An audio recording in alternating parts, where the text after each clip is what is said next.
Bonjour à tous et bienvenue dans cette petite vidéo. Donc aujourd'hui nous allons parler des variables. Aujourd'hui nous allons voir comment créer et déclarer des variables et c'est quoi une variable. Donc avant de commencer nous allons initialiser notre module. Donc je fais go mode init et je vais mettre le nom du module. Bon, moi je vais l'appeler variable vu que c'est le sujet que nous allons aborder.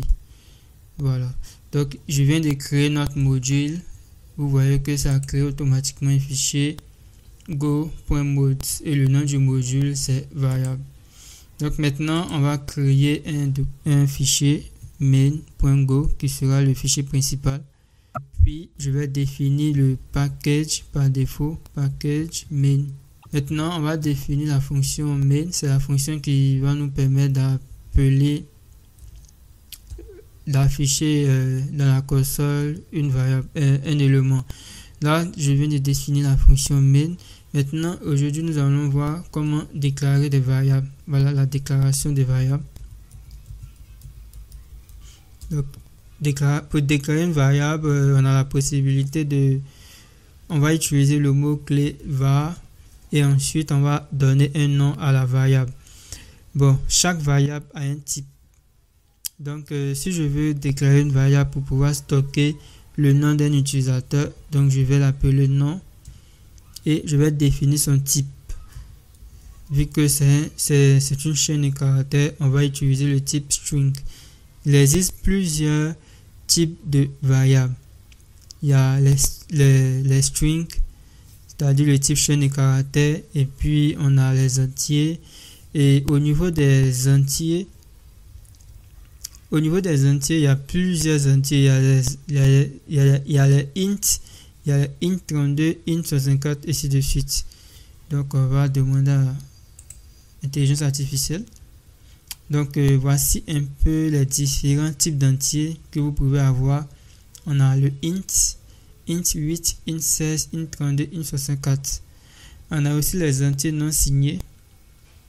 Voilà, uint 8, le byte, le uint 16, uint 32, uint 64. Donc là, ce sont les entiers non signés. On a aussi les flottants, float 32 et float 64. Déjà, float 32 c'est une valeur décimale qui a moins de précision que float 64. Voilà, donc ici, il y a plus de valeurs décimales au niveau de float 64 qu'au niveau de float 32. On a aussi les complexes, voilà, qui permet de stocker des nombres complexes.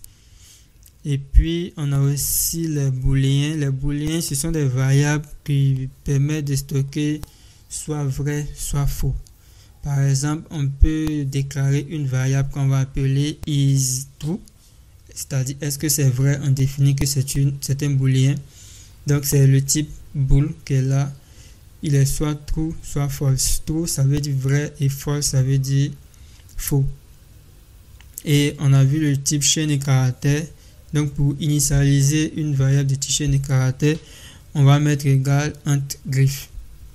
Et on a le type caractère aussi qu'on peut utiliser. Donc, là, on a un exemple. Donc on va revenir directement dans notre code. Voilà, donc je peux décider de définir une autre variable que je vais appeler âge int, donc ça serait un entier. Et puis je vais définir une autre variable que je vais appeler moyenne, et on va dire que c'est un float 32. Donc, on a la possibilité aussi maintenant, vous voyez qu'il y a des erreurs qui s'affichent. Vous voyez que lorsque on a déclaré des variables dans notre programme et que ces variables ne sont ni assignées ni utilisées, voilà, on a déclaré la variable non qui n'est pas utilisée. Donc, non est déclaré et pas utilisé. Pareil pour âge, c'est déclaré mais pas utilisé. Donc si je tente d'exécuter notre programme en faisant go run, vous allez voir que ça ne peut pas compiler le programme. On a 3 variables qui ont été déclarées, qui ne sont pas initialisées, qui ne sont pas utilisées. Donc pour initialiser notre variable, je fais nom égal, vu que c'est une chaîne de caractères, donc on va mettre des crochets, des griffes, des cotes, des double cotes ou bien des semi-cotes. Bon, pour le nom, je vais mettre un nom, un prénom, mon prénom. Et ensuite, l'âge. Là, je n'ai pas besoin de mettre var vu que j'avais déjà déclaré et j'ai appelé ça var. Donc, vu que c'est un entier, on va mettre 32, comme ça. Et la moyenne, on va mettre 14,5. Vous voyez qu'il y a toujours des erreurs. Désolé, j'ai oublié de mettre le symbole égal pour l'affectation. Donc là, vous voyez qu'il y a toujours des erreurs. Là, vous voyez qu'il y a toujours des erreurs parce que les variables ne sont toujours pas utilisées. C'est vrai qu'on a déclaré ces variables, on les a initialisées. Donc là, je vais mettre un commentaire pour dire que c'est l'initialisation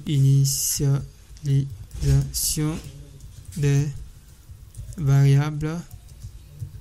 Donc là, on a déclaré les variables, on a initialisé, mais vu que ces variables ne sont toujours pas utilisées, donc ça génère déjà toujours des erreurs. Donc pour pouvoir utiliser ces variables, donc on va appeler ces variables en affichant à l'écran.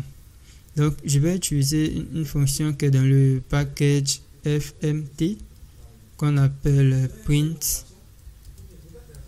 Voilà, on va utiliser la fonction print ln et ensuite on va mettre le nom de point nom. Simplement, vous voyez que au niveau du nom, il n'y a plus d'erreur. Donc on va faire la même chose. Donc je fais un autre print ln et puis là je vais mettre âge de point âge. Je fais la même chose pour moyenne. Voilà, et là je vais mettre moyenne 2 points. Voilà, donc là vous voyez qu'il n'y a plus d'erreur. Donc ici ça sera plutôt l'utilisation des variables.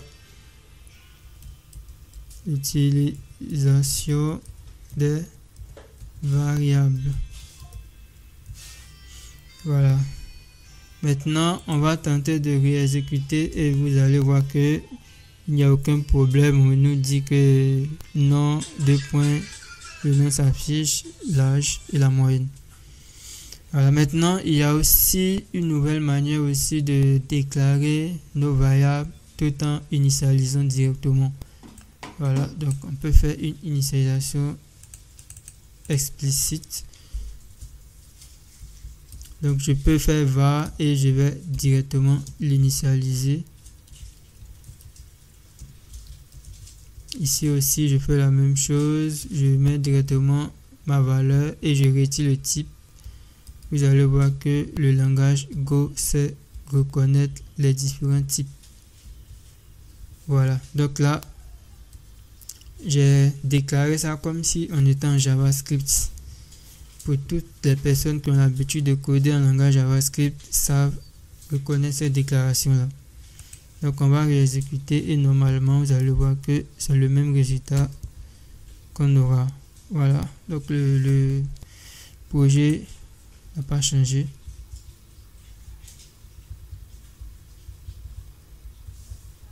Voilà, maintenant il y a aussi une troisième manière aussi de déclarer nos variables directement, où on peut retirer le mot-clé var, mais là on va devoir mettre 2 points égal, comme si on était un langage Pascal. Parce que Golang, c'est vrai qu'il est inspiré de C, il est aussi inspiré du langage Pascal. Donc on a la possibilité aussi de retirer le mot-clé var et de mettre 2 points égal et la valeur. Donc automatiquement le compilateur sait automatiquement que c'est une variable qu'il doit non seulement déclarer. Voilà, lorsque je mets le curseur, vous voyez qu'il a fait automatiquement la déclaration standard normale de ma variable. Voilà, donc là il sait que c'est un entier. Ici lorsque je mets il a pris automatiquement un float 64, une grosse valeur. Donc on va réexécuter et vous allez voir que tout fonctionne comme il se doit. On va tester aussi avec une variable booléenne. Voilà, donc je vais mettre est admis égale, on va dire est admis égale à true. Donc automatiquement on va dire si il est admis. Voilà, s'il est admis, on va afficher admis, mais s'il n'est pas admis, donc je vais devoir utiliser une condition. Donc je vais mettre tester la variable directement, parce que au niveau de la condition if, on va tester si la variable est admise. On va afficher message. Dans le cas contraire, on va continuer. Oh désolé, c'est plutôt 2 points égal. Voilà, donc si il est admis, on va afficher le message est admis. On va afficher il est admis. Je vais retirer ça. Maintenant dans le cas contraire,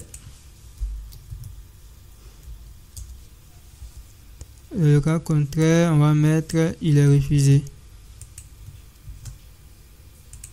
Il est refusé, tout simplement. Voilà, donc on va réexécuter. Donc logiquement on doit avoir il est admis, et lorsque je vais mettre false, je vais mettre la variable à false, et logiquement lorsque je vais réexécuter, vous allez voir que il affiche il est refusé. Ok, donc avec le langage Golang, voici un peu les différentes façons de déclarer nos variables et de les utiliser. Donc merci d'avoir suivi cette vidéo. Je t'invite à t'abonner à cette chaîne pour ne manquer aucune de nos vidéos sur le langage Go.